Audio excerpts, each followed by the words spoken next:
이 예배의 시종을 주님께 온전히 의탁하오며 아멘. 저희를 죄에서 구원하신 예수 그리스도의 이름으로 기도드립니다. 아멘. 하나님 하나님 감사합니다. 고맙습니다. 우리를 불쌍히 여기시고 긍휼하게 주옵소서. 예수님의 피로 덮어주십시오. 하나님의 은혜를 부어주십시오. 우리에게 할렐루야. 오늘도 말씀 속에서 조영성 듣게 되시기를 예수 이름으로 축원합니다. 기억하신 하나님의 말씀은 시편 68편 1절부터 6절입니다. 지금 현재 이스라엘에 가면은요, 국기가 있습니다. 이스라엘의 국기에는 이 별이 하나 들어가 있는데 그것을 다윗의 별이라고 합니다. 자, 왜 다윗의 별을 국기에다 넣느냐? 이스라엘 역사상 다윗 왕 시대처럼 강한 시절이 없었다고 합니다. 넓은 영토, 막강한 경제력, 또 군사력, 이스라엘 역사상 가장 전성기를 누렸던 시기가 이 다윗의 시기죠. 자, 우리나라도 마찬가지죠. 여러분들이 광화문에 가면 우리나라 한글을 만드신 세종대왕님이 계시고 또 일본을 물리치신 이순신 장군이 계시죠. 자, 이렇게 동상을 세우는 이유가 무엇입니까? 그만큼 우리가 그때처럼 강하게 되고자 하는 그런 염원도 우리가 있겠죠. 자, 그래서 이 시편 68편은 다윗이 지은 시편인데 다윗이 그냥 승승장구했느냐? 아닙니다. 다윗이 골리앗을 쓰러뜨릴 때는 이스라엘의 대스타였죠. 골리앗의 키가 2m 90이라고 합니다. 여기 우리 교회 천장 높이가 한 3m 정도 될까요? 자, 거의 저 정도 되는 등치가 엄청나게 큰 사람이에요. 그 사람을 쓰러뜨렸을 때는 이스라엘의 스타가 됐어요. 그리고 노래까지 지었습니다. 사울이 죽인 자는 천천히요, 다윗이 죽인 자는 만만히 이르다. 사울은 현직 왕이죠. 근데 자기가 죽은 사람이 1000명인데 다윗이 죽인 사람은 10,000명이라는 거예요. 왕의 입장에서 들을 때 굉장히 힘들었겠죠. 왕의 핍박을 받기 시작합니다. 다윗과 왕 사이에는 장인과 사이의 관계였죠. 그러나 정권 앞에서, 권세, 권력 앞에서는 사이도 없었고 장인도 없었습니다. 다윗을 죽이기 위해서 무려 10년 이상 다윗을 추격하게 되죠. 특별히 다윗을 죽이려고 특공대를 조직했는데 그 수가 무려 3,000명이나 되었습니다. 이 3,000명의 병사들은요, 오직 다윗만을 죽이기 위해서 특화된 그런 사람들이었죠. 다윗이 10년 동안 쫓김을 받을 때 한 번은 블레셋 진영으로 도망을 갑니다. 자, 블레셋이라는 나라는 이스라엘과 계속해서 원수지간이었죠. 5개 나라로 구성되어 있습니다. 아스돗, 가드, 에그론, 아스글론, 가사인데 이 중에서 골리앗의 고향이 가드 지방입니다. 다윗이 허겁지겁 도망가다 보니까 어디를 들어갔느냐? 가드라고 하는 나라에 들어갔습니다. 가드는 골리앗이 출생한 그 나라예요. 거기에 들어갔어요. 그 나라 왕이 아기스 왕입니다. 다윗이 마침 이렇게 들어오니까 그 나라 사람들이 어떻게 했어요? 그동안 벼르고 벼렸겠죠.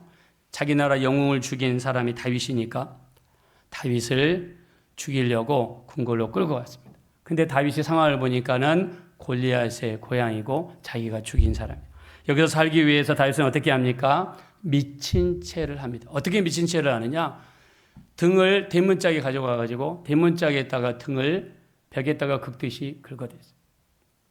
그리고 이 수염에 침을 흘리기 시작했습니다. 근데 얼마나 연기를 잘했던지 그 가드 왕이 다윗을 놓아줄 정도로 다윗이 미친 채를 했어요. 자기 한 목숨 살겠다고 그 많은 사람 앞에서 미친 채를 할 때 그 자존심이 여러분 어땠을까요? 우리 아버지들을 보면은요, 아버지들이 대단하죠. 회사에 다니면서 회사에서 상사에게 꾸지람을 받고 밑에 부하의 눈치를 보고 회사에 다니시는 아버지들이 굉장히 많죠. 근데 아버지들이 왜 직장을 함부로 그만두지 못합니까? 거기에 딸린 가족이 많이 있기 때문이죠. 그 때문에 참는 거죠. 자, 그때 참을 때 그냥 좋은 심정은 아닐 겁니다. 마음이 많이 힘들고 어려울 거예요. 다윗도 마찬가지입니다. 자기 목숨 하나 건지기 위해서 미친 척을 할 때 다윗도 굉장히 힘들었을 거예요. 근데 거기 위기를 벗어나서 아둘람 굴로 도망을 갑니다. 자, 다윗이 풀려났다는 이야기를 듣고 사람들이 몰려오는데 어떤 사람들이 몰려오느냐? 우리 사무엘상 22장 2절에 보니까 다윗을 중심으로 사람들이 몰려들기 시작해요. 어떤 사람들이냐? 환난 당한 모든 자, 빚진 모든 자, 마음이 원통한 자들이 다윗에게로 몰려왔습니다. 몰려온 사람들이 400명 정도 되더라고요. 근데 우리가 얼른 생각할 때 좀 온전한 사람이 왔으면 좀 힘도 세고 그 다음에 무기도 잘 쓰고 이런 사람들이 왔으면 좀 힘이 되겠죠. 자, 근데 다윗을 돕기 위해서 온 사람들이 누구였냐면 환난 당한 모든 자, 빚진 모든 자, 마음이 원통한 자. 자, 한번 살펴보겠습니다. 환난 당한 모든 자를 우리가 히브리어로 봤더니 축구라는 단어에서 왔다고 그럽니다. 환난 당한 사람들 속에는 이 압박받았던 사람들, 짓눌림 받았던 사람들, 괴롭힘을 받았던 사람들, 이런 뜻이 있다고 그래요. 세상에 있으면서 압박과 짓누림과 괴롭힘. 자, 웬만해서는 크게 받는 사람 별로 없습니다. 자, 그러나 얼마나 힘들었으면 자기 있는 곳을 떠나 생활을 정리하고 다윗 있는 곳까지 왔겠습니까? 또는 정치적인 난민들, 사울 왕의 반대편에 서서 저항했던 사람들이 많이 다윗을 따랐다고 합니다. 사회적인 왕따, 이런 의미가 있다고 그래요. 자, 이런 사람들이 다윗에게 몰려왔어요. 두 번째 온 사람들이 빚진 모든 자입니다. 히브리 원어로 노셰에서 왔다고 그러는데 이때 당시에 물질적으로 엄청난 빚을 진 사람들이에요. 왜 빚졌냐? 사울 왕이 군대를 유지하기 위해서 상비군, 우리나라도 상비군이 한 50만 있죠. 상비군을 유지하기 위해서는 막대한 세금이 들어가죠. 병사들을 입혀야 되고 먹여야 되고 병사들을 유지하기 위해서는 식량과 돈이 필요합니다. 사울 왕이 막대한 상비군을 유지하기 위해서 젊은 사람들을 차출해 가니까 농촌에 일손이 부족해졌어요. 일손이 부족하니까는 농사가 잘 안 되는 거예요. 심하게 차출하니까. 그리고 세금을 무겁게 걷었습니다. 세금을 무겁게 걷었어요. 설상가상으로 흉년과 기근이 들었습니다. 자, 돈이 있는 사람들은 어려움을 잘 넘기죠. 돈이 없는 사람들은 부자에게 손을 벌려야 됩니다. 부자에게 손을 벌렸다가 돈을 못 갚게 되면 어떻게 됩니까? 자기 토지를 내놔야 돼요. 토지도 내놓아도 또 손을 벌리게 되면 자식을 노예로 팔아야 됩니다. 나중에는 자기 자신까지 노예로 들어가는 그런 일이 있었습니다. 제가 어렸을 때 보면 저희 시골에서도 집안에 아기를 많이 낳는 집안이 있으면 집에 먹을 수 있는 쌀이 없어요. 그러면 아기들 중에서 다른 집안으로 보냅니다. 그 집안에 식모로 보내거나 그 집안에 다른 집에 양녀로 보냅니다. 그 집에서 밥이라도 먹고 살라고 그렇게 보내요. 우리나라도 그랬어요. 이때 당시에는 더 심했겠죠. 점점 빚이 많아지니까 자기 땅을 빼앗기고 자식을 빼앗기고 그리고 자기 자신까지 어려움을 당했습니다. 세 번째 사람들이 누구냐? 마음이 원통한 자들입니다. 자, 마음이 원통한 자를 히브리어로 마르 네페시라고 그러는데 마르라는 뜻은 쓰다, 괴롭다라는 뜻이 있대요.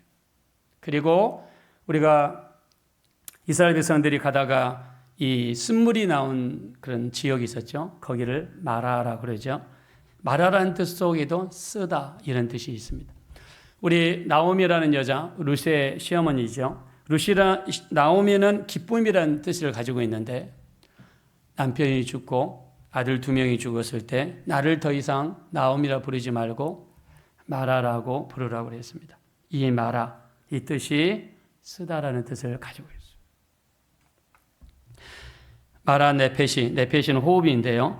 마음이 원통한 자, 이 속에는 숨을 쉴 때마다 쓴 냄새가 나요. 숨을 쉴 때마다 고생의 냄새가 나요.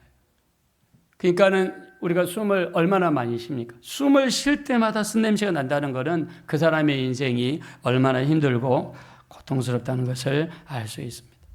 다윗 주변에 이런 사람들이 몰려오면서 다윗은 어려운 사람들의 진 모습을 보게 됩니다.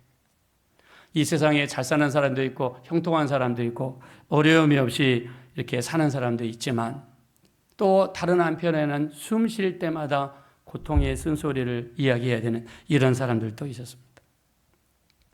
근데 그런 사람들을 위해 기도하고 같이 신앙생활하면서 느꼈던 것은 무엇이냐?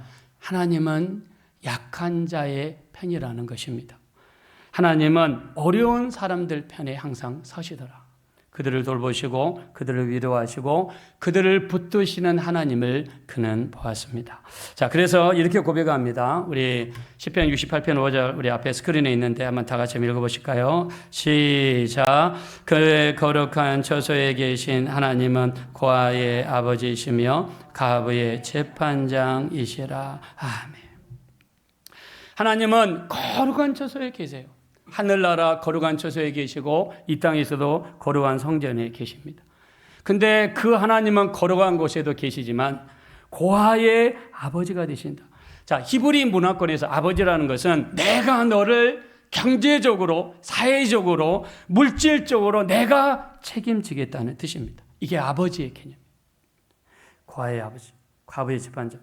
자, 고아라든가 과부는 이때 당시의 사회적인 약자입니다.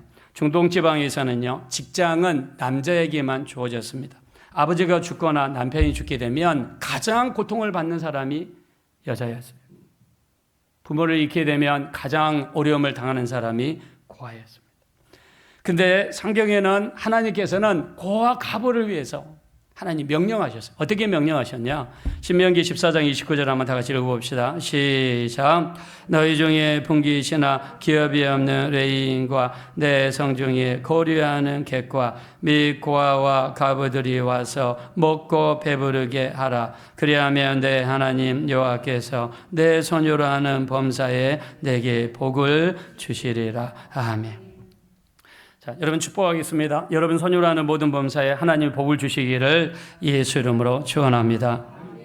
하나님이 우리 손으로 하는 범사, 영어로는 in everything we do. 우리가 하는 모든 것에서 하나님이 복을 주시겠다는 거예요. 복을 주시겠다. 언제 복을 주시냐? 그 위에 이렇게 나와 있습니다. 제가 밑줄을 그었는데 분깃이나 기업이 없는 레위인. 레위인은 누구냐?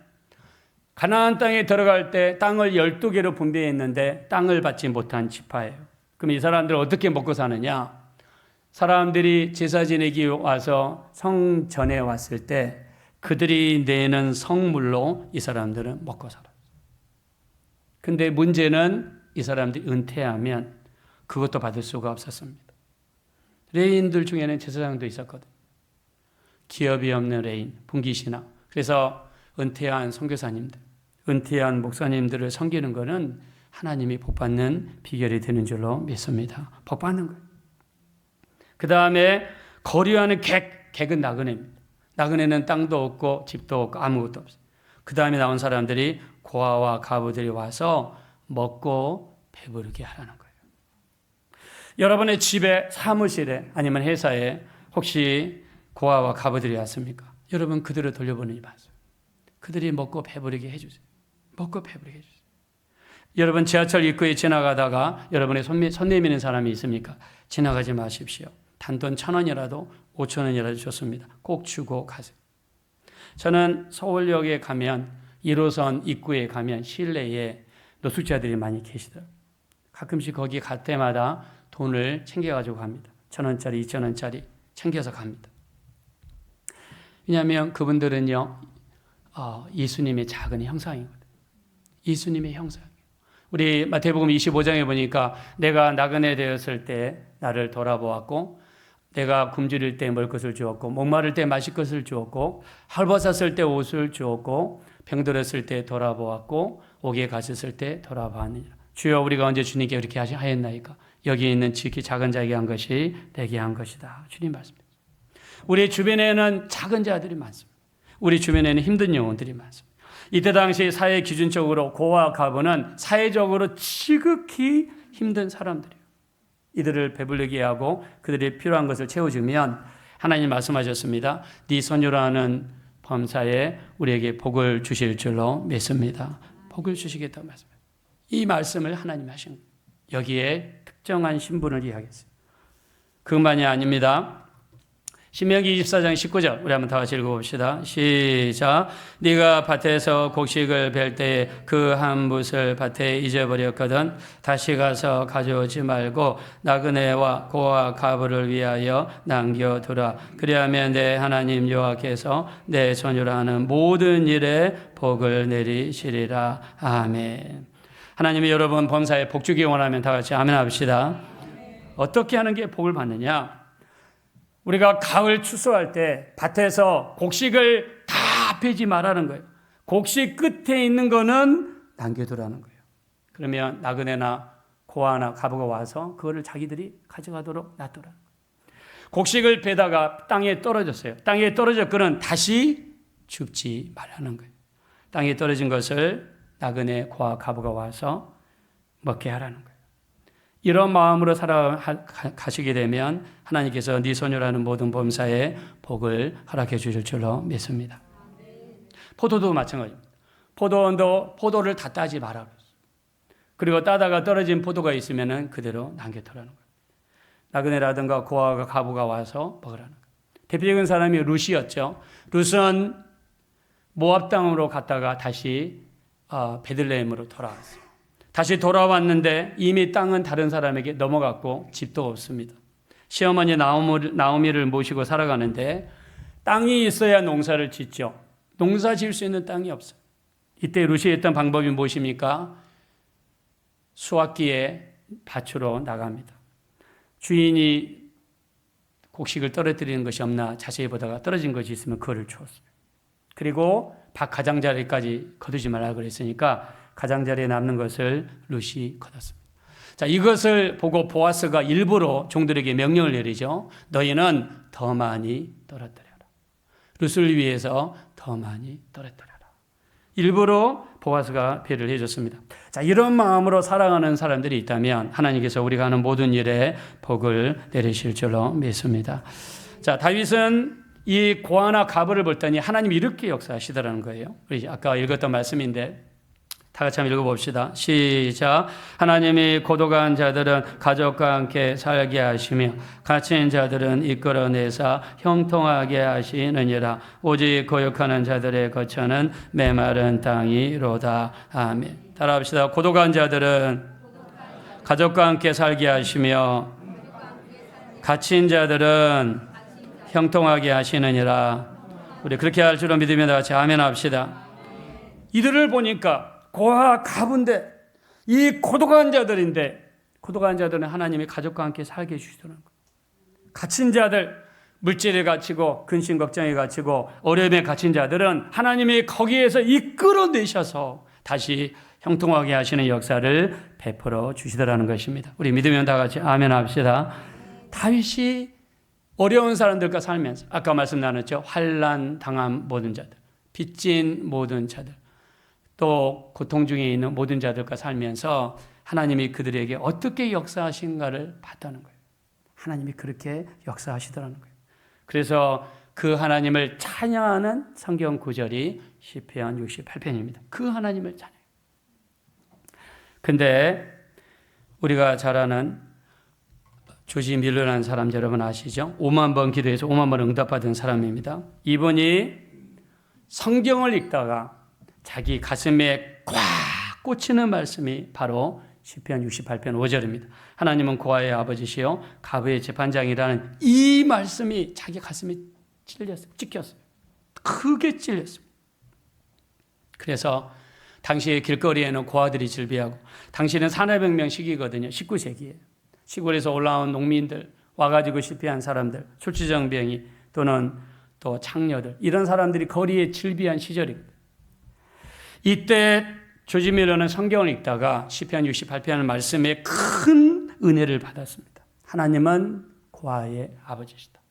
고아를 그 정도로 신경 쓰신다. 과부를 하나님이 그 정도로 신경을 쓰신다. 우리 주변에 가부가 있다면 여러분 돌봐야 됩니다. 돌봐야 됩니다. 왜요? 성경에 나와 있습니다.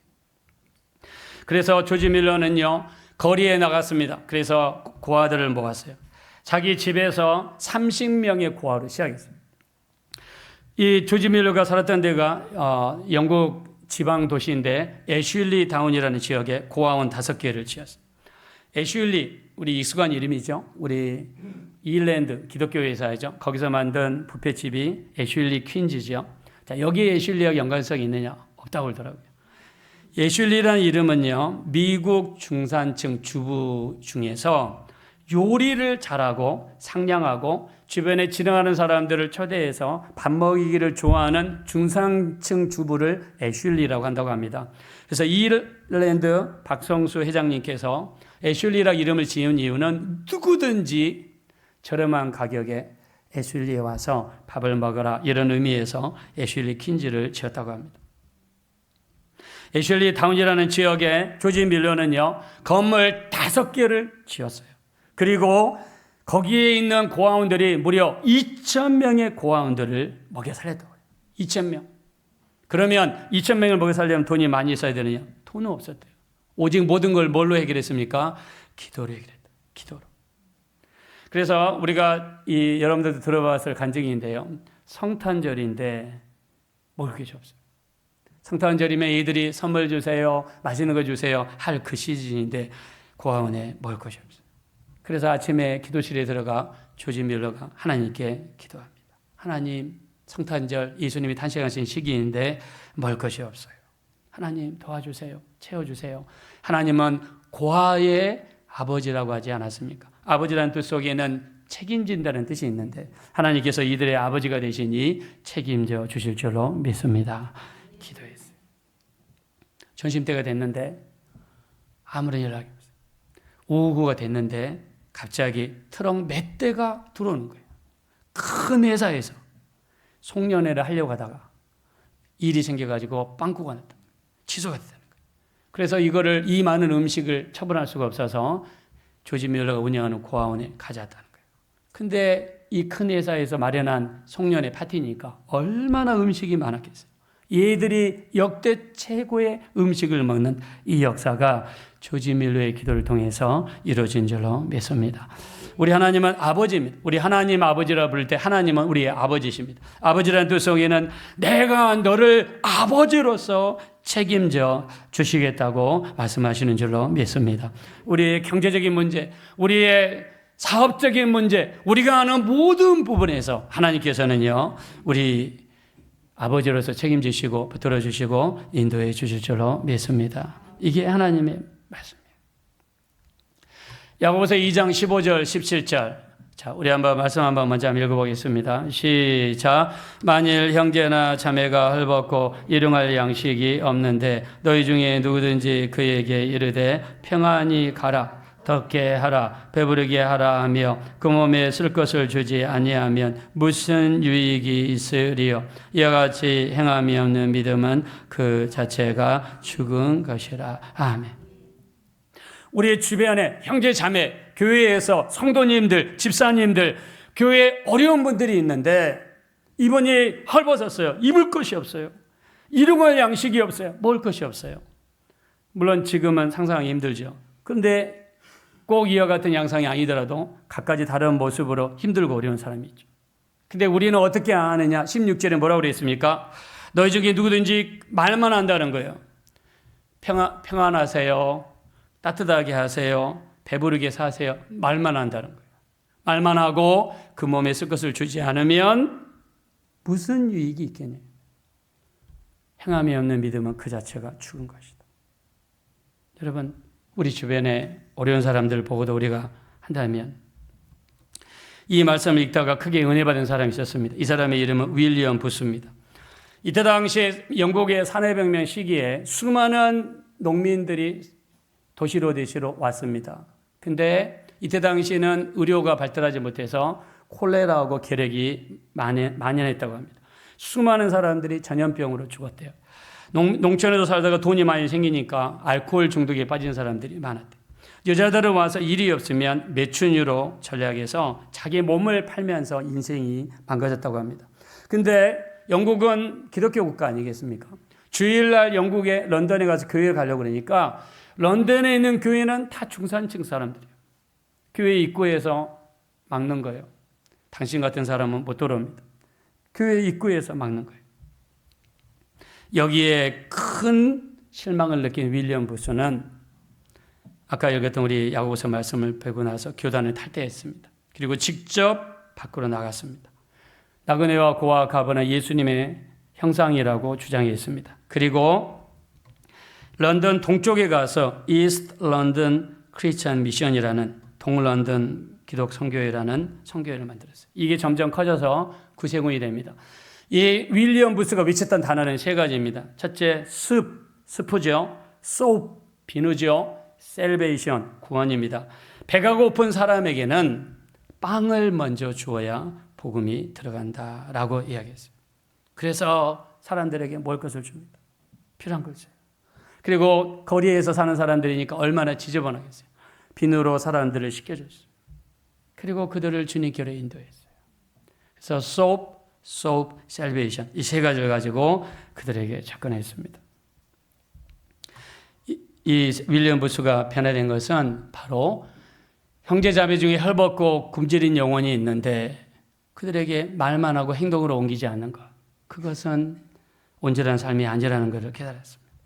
우리가 잘 아는 어거스틴 여러분 잘 아시죠? 어거스틴은 어렸을 때 교회를 다니는 사람입니다. 그러나 청년이 되고 나서 방탕한 길로 접어들었습니다. 이 여자 저 여자 같이 살았습니다. 심지어는 우상을 섬기는 단계까지 들어갔습니다. 그러다가 어느 날 낮에 누워있는데 창문 너머 이들이 노래를 부르는데 거기서 음성이 들려왔어요. 톨레에게 음성이 들려요. 톨레에게 뭐냐면 톨레 들어서 내게 보아라 이런 뜻이었어요. 옆에 봤더니 성경책이 있었어요. 성경책을 딱 폈는데 앞에 보시는 이 말씀이 들려왔습니다. 13절 14절 한번 다 같이 읽읍시다. 시작. 낮에 같이 단정히 행하고 방탕하거나 술 취하지 말며 음란하거나 오색하지 말며 다투거나 시기하지 말고 오직 주 예수 그리스도로 옷 입고 정욕을 위하여 육신의 일을 도모하지 말라. 아멘. 이 말씀이 비수와 같이 내게 꽂힌 거예요. 자기 심령 속에 세게 꽂혔습니다. 낮에 단정히 하고 방탕하지 마라. 술 취하지 마라. 음란하지 마라. 호색하지 마라. 다투거나 시기하지 마라. 오직 주 예수 그리스도를 믿고 정욕을 위하여 육신을 도모하지 마라. 어거스틴은 고백록을 썼습니다. 고백록 8장에 보면 밀라노 정원에서 회개가 나옵니다. 이런 기록이 있습니다. 머리카락을 쥐어뜯고 이마를 주먹으로 치고 무릎을 깨어나며 애절하게 기도했다. 친구 엘리피우스가 보기에 미쳐버린 것 같았다고 기록할 정도였다. 눈물에 거대한 폭풍우가 몰려왔다.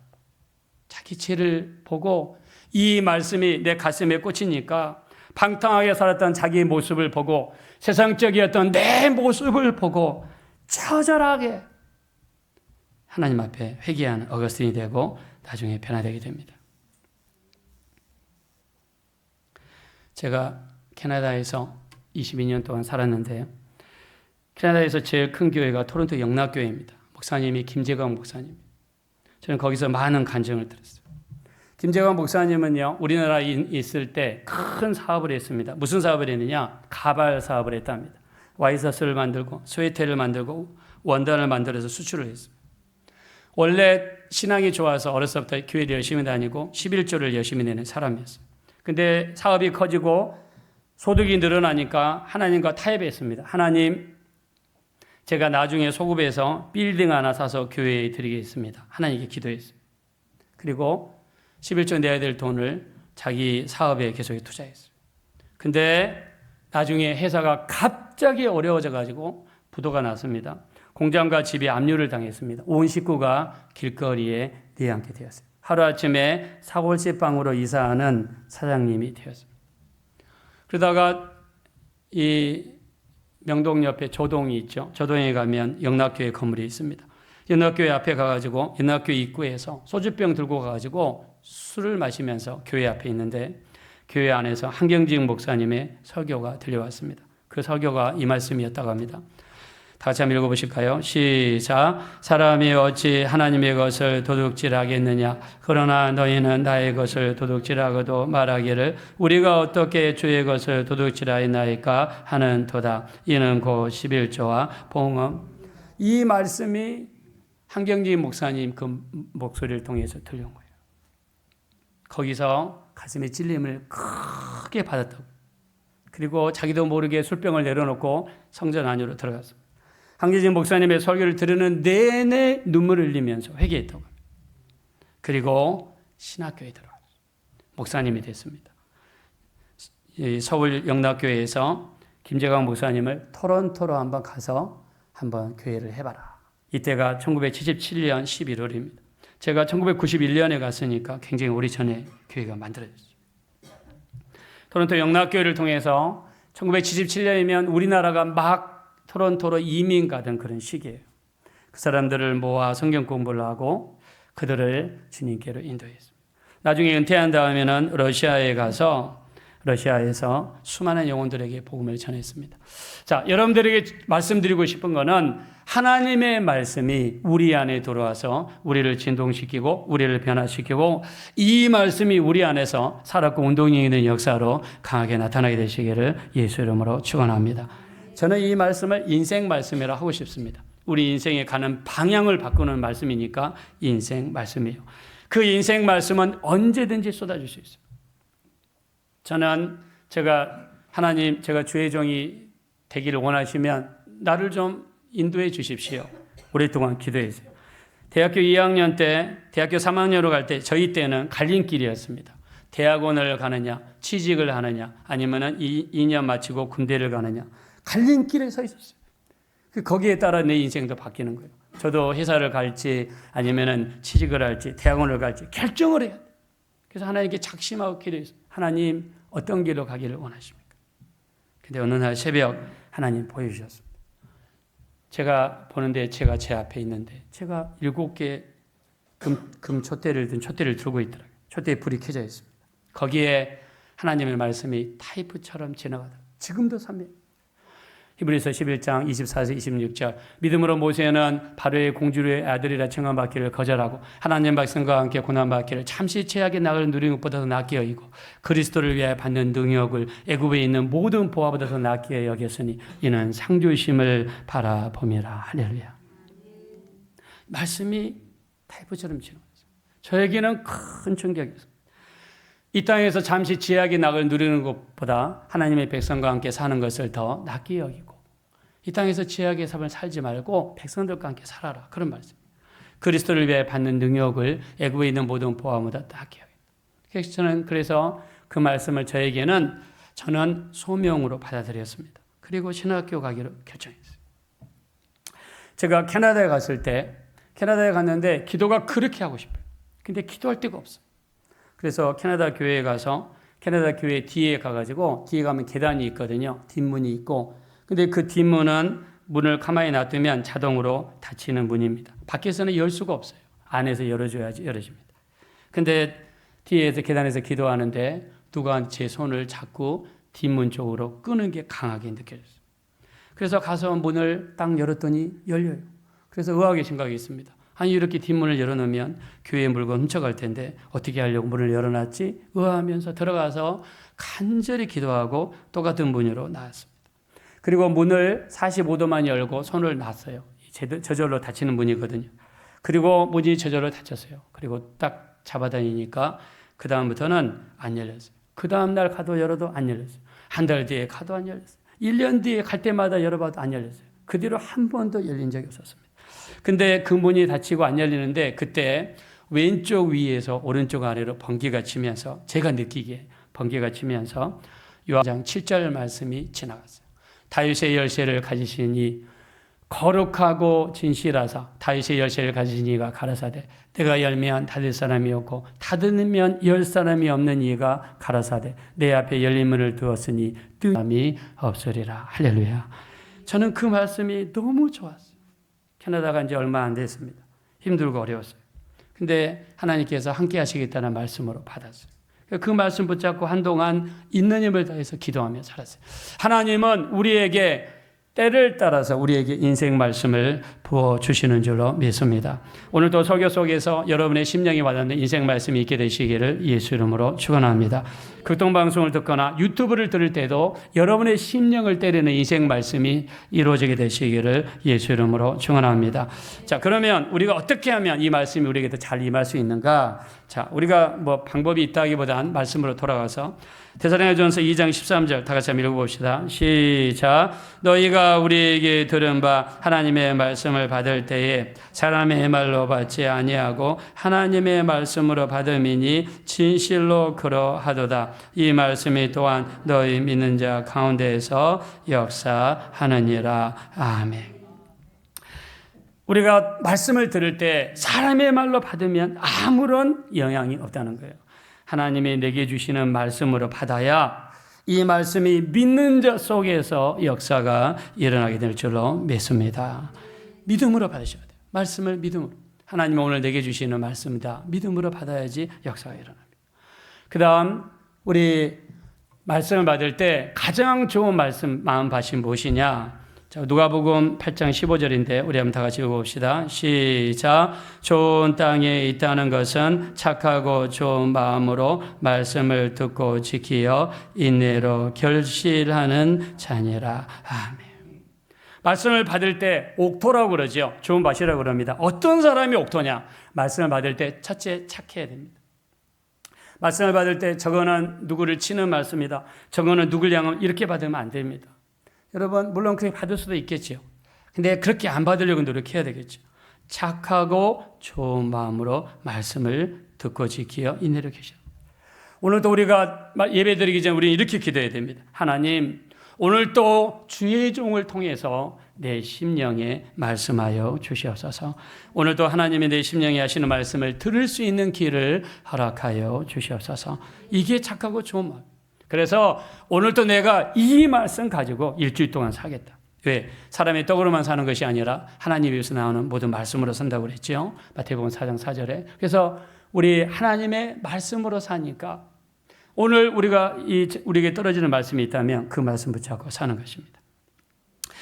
여러분의 인생 말씀이 이루어지셔서 인생이 변화되고 하나님의 능력의 역사가 나타나게 되시기를 예수 이름으로 축원합니다. 찬양 하나 올려드리겠습니다. 괴로울 때는 주님을 바라봤으면 좋겠습니다.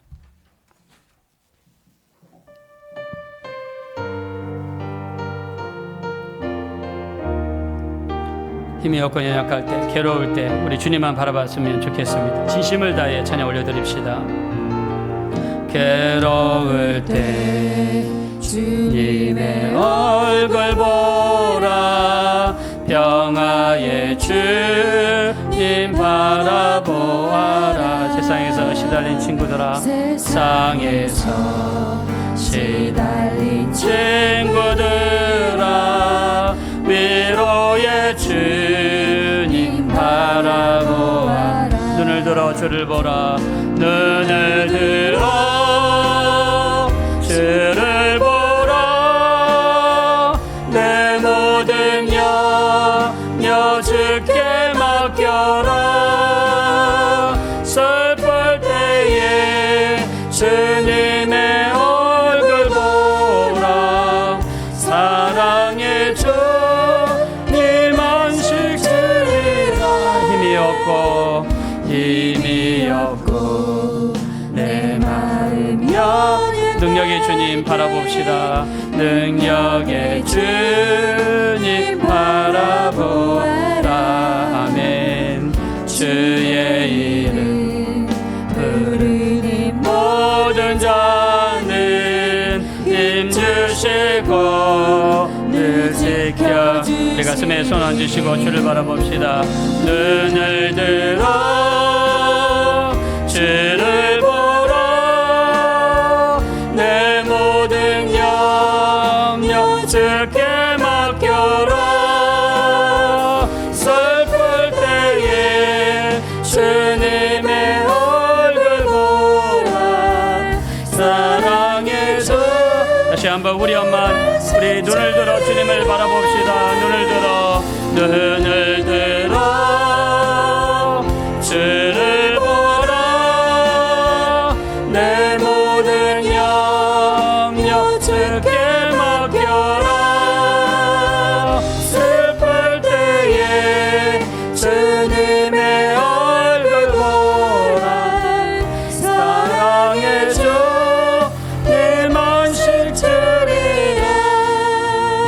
기도하실 때 이 시간 정말 주님 불쌍히 여겨 주십시오.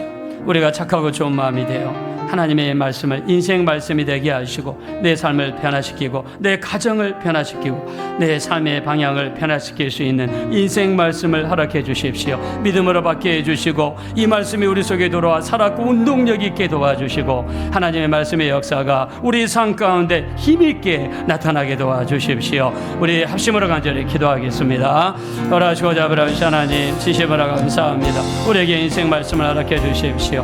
하나님 사람이 우리가 말씀을 받을 때 사람의 말을 받지 아니하고 하나님의 말씀으로 받으니 잘하는도다 하셨습니다. 우리 하나님 우리를 도와주세요. 우리를 불쌍히 여겨주세요. 우리를 긍휼히 여겨주세요. 하나님의 말씀을 인생 말씀으로 받기 원합니다. 우리에게 주시는 믿음의 말씀으로 받기 원합니다. 우리 하나님 우리가 말씀을 믿음으로 받기를 원합니다. 성령으로 인도해 주십시오. 우리 하나님 우리가 참으로 사람의 말로 받지 않게 해주십시오. 하나님께서 직접 우리에게 하시는 말씀으로 받을 수 있는 우리가 될 수 있도록 인도해 주십시오. 살았고 운동력이든 말씀의 역사가 우리 가운데 이루어지게 도와주시고 오직 살았고 운동력인 하나님의 말씀이 우리 가운데 이루어질 수 있도록 우리 하나님 인도해 주옵소서.